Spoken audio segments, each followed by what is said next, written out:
है। सूरदास जी महाराज श्रीधाम वृंदावन में रहते थे। उनको दिखाई नहीं देता था सूरदास जी को, लेकिन नित्य श्री बांके बिहारी जी के मंदिर में जाते थे। एक दिन किसी ने कहा कि आप तो अंधे हैं, आपको तो दिखाई भी नहीं देता है, क्या करने मंदिर में रोज चले आते हैं? सूरदास जी बोले, मैं अंधा हूं, लेकिन जो मंदिर में बैठा है वो अंधा नहीं है, उसको दिखाई देता है ना, मैं नित्य आता हूं यहां पर है? एक दिन रात्रि में श्री ठाकुर जी के मंदिर के बाहर सूरदास जी बैठे थे। और आप सब जानते हैं वृंदावन में रात्रि में भगवान सूक्ष्म रूप से नित्य रास होता है वहां पर निधि वन में न हो, निधि वन में नित्य रास होता है। तो श्री सूरदास जी भगवान श्री ठाकुर जी के मंदिर के बाहर बैठे थे और रात्रि में, मध्य रात्रि में मंदिर का गेट खुला और उस गेट से युगल सरकार बाहर निकले। प्रभु मैया के साथ मां राधा का हाथ पकड़े कन्हैया बाहर निकले, पायल बजा। सूरदास जी श्री किशोरी जी के चरण को पकड़ लिए। ये लोग वेश बदल के जा रहे थे। मैया बोली, बाबा अरे काहे पांव पकड़ लिए बाबा, पांव छोड़ो, पांव छोड़ो। कन्हैया भी बोले, पांव छोड़िए बाबा, पांव क्यों पकड़ लिए? सूरदास जी बोले, बड़ी मुश्किल में तो पकड़ में आए हो और कह रहे हो छोड़ दो, कैसे छोड़ दो? अंत में ठाकुर जी ने पूछा, अच्छा आप चाहते क्या हैं? सूरदास जी बोले, प्रभु ये नेत्रहीन आज आप युगल सरकार का दर्शन करना चाहता है, हम आपको देखना चाहते हैं प्रभु। श्री ठाकुर जी ने कृपा करुणा की वर्षा की, ज्योति प्रकट हुआ और वो सूरदास जी के नेत्र में प्रवेश किया और जो सूरदास जी को दिखाई नहीं देता था उनकी आंखें आ गई, आंखें आई, खूब दर्शन किए ठाकुर जी का और मैया का। दर्शन जब प्राप्त हो गया, भगवान चलने लगे मैया के साथ, तो दौड़ के फिर पांव पकड़ लिए। भगवान पूछे, अब क्या हो गया? आपके नेत्र नहीं थे, नेत्र मिल गया, दर्शन मिल गया, अब क्या चाहिए? सूरदास जी बोले, प्रभु एक और कृपा कर दीजिए। क्या कर दूं? मैं पहले जैसा था वैसा मुझे बना दीजिए, मुझे फिर से अंधा बना दीजिए। भगवान बोले, अरे बाबा आपको नेत्र नहीं था, नेत्र मिल गया, आप कह रहे हैं फिर से अंधा बना दीजिए? सूरदास जी बोले, नाथ आपको देख लेने के बाद अब कुछ देखने की जीवन में चाह ही नहीं बची नाथ, अब मुझे कुछ देखना नहीं है, जो देखना था वो दिख गया प्रभु, अब मुझे फिर से अंधा बना दीजिए। ये क्या है? लोचन चातक जिना करिया, जिसकी आंखें भगवान को देखने के लिए सदैव लालायित रहे। हे रघुनाथ जी, आप जाकर उसके हृदय में सीता जी और लक्ष्मण जी के साथ विराजमान हो जाइए, आपके लिए दूसरा घर। अब तीसरा, समझ में आ रहा है ना आप लोगों को? कोई बोल ही नहीं रहा है? हाँ आ रहा है, ठीक, अच्छी बात। अब तीसरा घर, वाल्मीकि ऋषि बोले, यश तुम्हार मानस विमल हंसिनी जी हाजा, मुक्ता हल गुण गण चुनए, राम बसहु हियता। वाल्मीकि जी बोले, राम जी आपका यश सलील, आपकी कथा, आपकी कीर्ति, आपका नाम का गुणगान, ये सरोवर है। क्या है? सरोवर। यश तुम्हार मानस विमल, आपका यश मान सरोवर की तरह सरोवर है, झील है, तालाब है। और उस मानस सरोवर में, मान सरोवर नहीं, इस मानस सरोवर में जिस मनुष्य की जिह्वा हंसनी बन करके आपके नाम और गुण रूपी मोती का चयन करे, यानी जिसकी जिह्वा हमेशा आपका नाम ले प्रभु, आप उसके हृदय में जा करके बैठ जाइए, आपके लिए तीसरा घर। जिसकी जिह्वा भगवान का नाम ले। और आप कभी रात को सोइएगा ना, आज अभी तो चलिए आप लोग कथा में है, कीर्तन कर ही लेते हैं, सुन ही लेते हैं, गा ही लेते हैं। कथा के बाद 1-1.5 महीने बाद एक दिन रात को जब सोने जाइएगा तो सोने से पहले बिस्तर पर लेट करके आंख बंद करके ये सोचिएगा कि जगा हूं तब से लेकर अब तक आज दिन में क्या क्या बोला हूं और उस बोलने में कितनी बार भगवान का नाम मुख से निकला है। आदमी क्या क्या नहीं बोलता, लेकिन जो बोलना है वो नहीं बोलता है। बकर बकर बकर बकर। सबसे कठिन है भगवत नाम का उच्चारण होना। और इसको सरलतम मैं बनाऊं, कैसे सरल होगा कहिए? सबसे सरल उपाय बताएं भगवान का नाम लेने का। घर के बच्चों का नाम भले कुछ भी हो, टिंकू पिंकू चिंकू भले जो मन करे रखिए, पुकार का नाम भगवान के नाम पे रख लीजिए। हम करते उल्टा है, नाम रखते हैं भगवान का नाम, अब पुकारने का दूसरा नाम रख लेते हैं। नाम रखे पुरुषोत्तम, पुरुषोत्तम बन गए पुल्लू। कहां जीवन भर पुरुषोत्तम बोलना था, जीवन भर पुल्लू पुल्लू बोलते रह गए। शालीग्राम नाम रखे, उसको शल्लू शल्लू बोलते रह गए। उल्टा करते हैं। नाम कुछ भी रखिए, यदि अच्छा तो रहेगा भगवान का नाम रखिए, लेकिन आपको यूनिक ही रखना है तो यूनिक रखिए, लेकिन पुकार का नाम भगवान का नाम रखिए। क्यों? इसी बहाने जितनी बार घर में बच्चों को बुलाया जाएगा उतनी बार मुख से भगवत नाम का उच्चारण होता रहेगा। ये सबसे सरलतम उपाय है। आप जहां बैठते हैं, घर में, ऑफिस में, ड्राइंग में, वहां चारों तरफ भगवान का नाम लिख करके टंगवा दीजिए। नाम लिख करके जब जब आंख जाएगी भगवान का नाम आंखें पढ़ लिया करेंगी। टेबल पर भगवान का नाम, यहां देखिए व्यासपीठ पर आगे क्या लिखा हुआ है, जोर से बोलिए। अब जीभ से तो आज पहली बार आप पढ़े, लेकिन कथा के बीच में जब जब वहां आंख जाती होगी, जिह्वा पढ़े चाहे ना पढ़े आंखें पढ़ लेती होंगी। ये देखने का प्रभाव है। गाड़ी खरीदे हैं, गाड़ी के पीछे टी गड्डी न लिखवाइए, शीशा के पीछे भगवान का नाम लिखवाइए। जय सिया राम लिखवाइए, राम राम लिखवाइए, मेरे राम लिखवाइए। क्यों? आपकी गाड़ी के पीछे जीवन भर जितनी गाड़ियां चलेंगी, उन गाड़ियों में जितने लोग बैठे रहेंगे, उन सभी लोगों की आंखें जब जब आपके गाड़ी के शीशे पे जाएगी, उनकी आंखें भगवान के नाम का उच्चारण करेगी और उनके पुण्य का 10% बोनस आपको प्राप्त होगा। नाम जपेगा कोई और, उसका बोनस कौन लेगा? आपकी गाड़ी के चलते आपको मिलेगा। ये भगवान के नाम लेने के सरलतम उपाय है। इसके अलावा कोई उपाय नहीं है कलिकाल में। सुख पान सकेगा जीवन भर, सुख धाम के बिना तन तर न सकेगा मूरख प्राणी राम के बिना।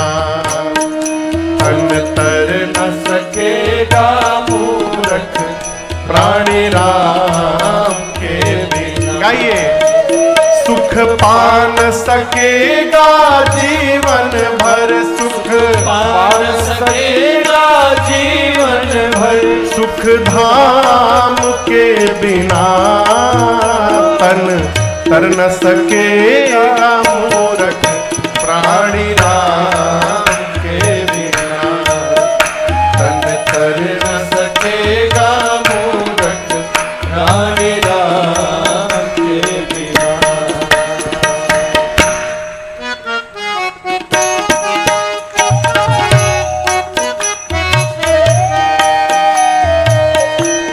बिनु पानी के नाव चले ना, बिनु पानी के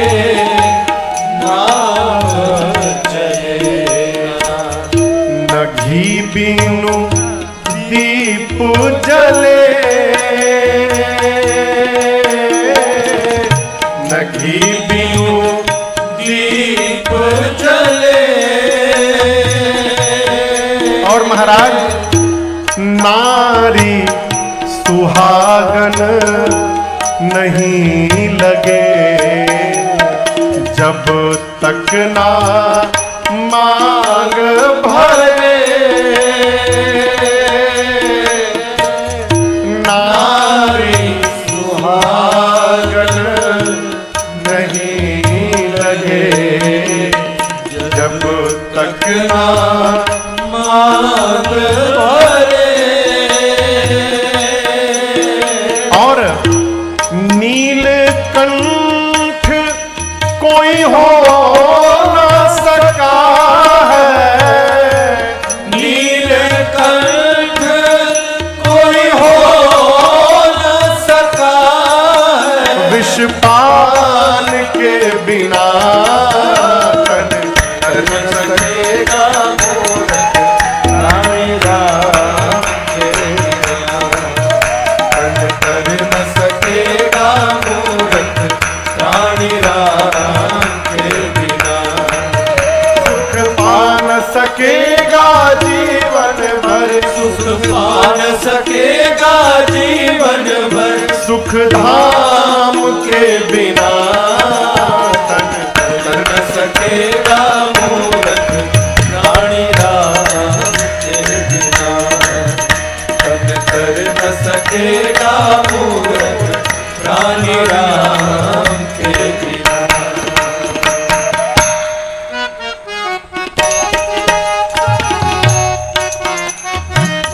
आगे सुनिए।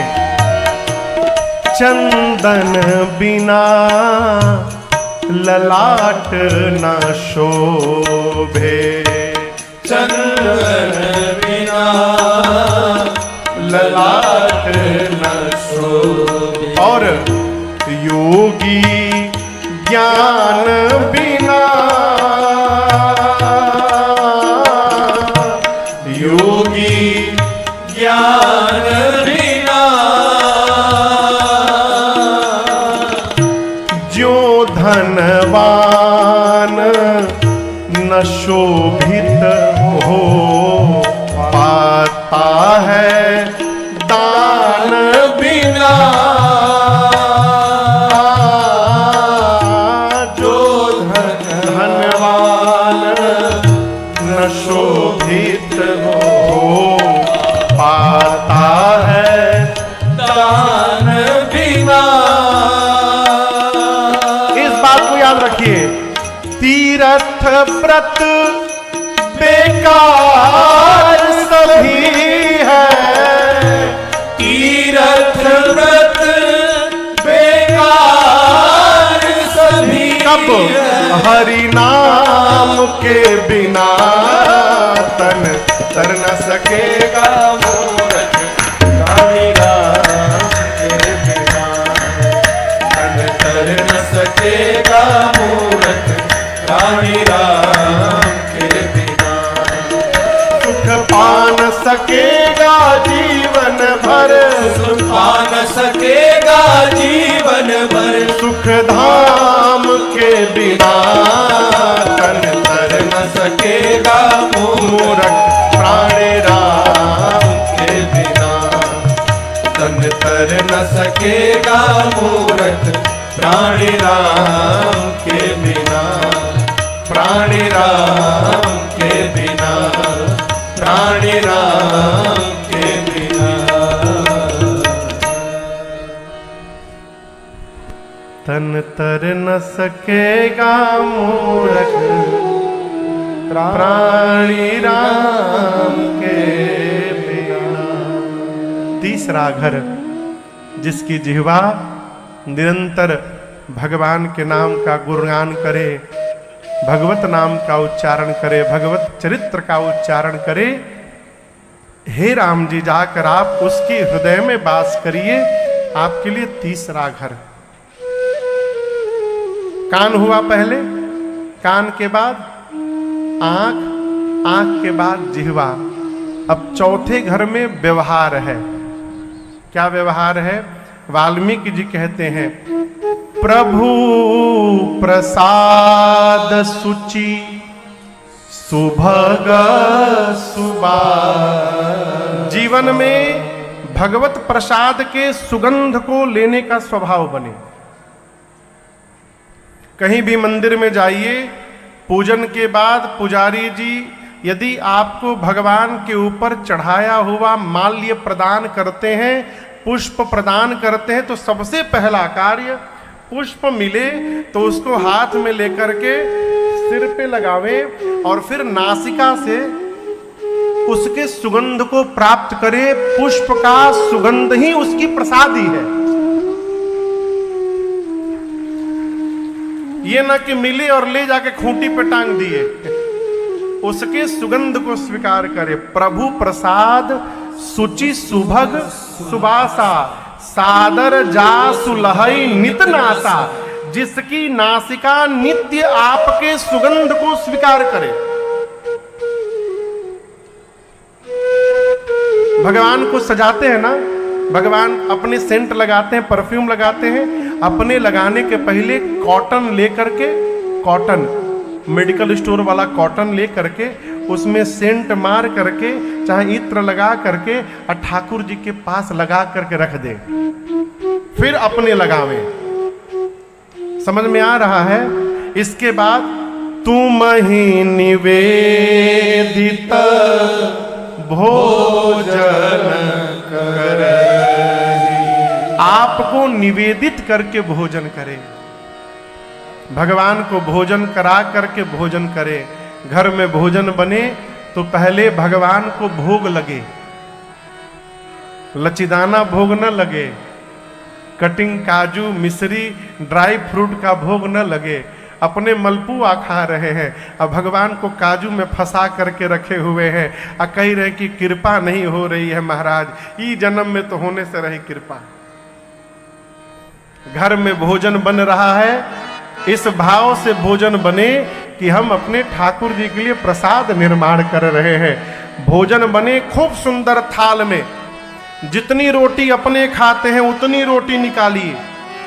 कटोरी में एक सूखी सब्जी रखिए, एक गीली वाली सब्जी रखिए, दाल बना दीजिए, थोड़ा हो सके तो कुछ मीठा खीर भी बना दीजिए।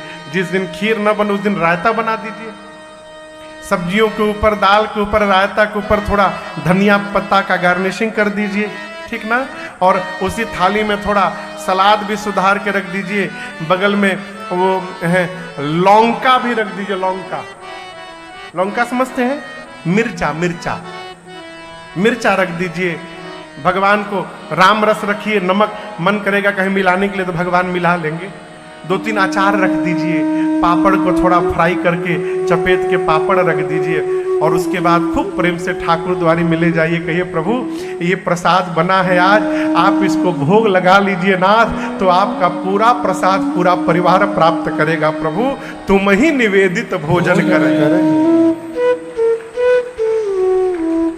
लोग कहते महाराज भगवान तो खाते ही नहीं, खिलाना कौन चाहता है? हो कौन खिलाना चाहता है?